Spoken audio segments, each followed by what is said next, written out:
Yan guys, iba naman to guys. Magkapal yung ano nito.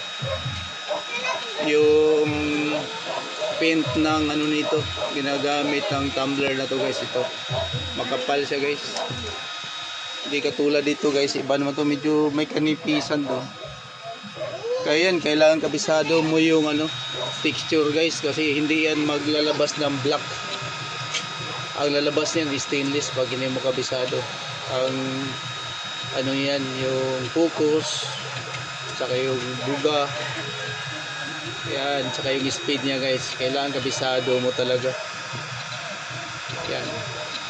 Pero ang pinaka-importante sa lahat, yung pinaka-texture ng ini-engravean mo guys, kasi pag hindi mo kabisado yan, sunog yan guys. Tapos yung ibang resulta naman dyan is stainless na ang labas, hindi na siya ganyan na black. Pakita ko sa inyo ang kabuuhan yan mamaya guys.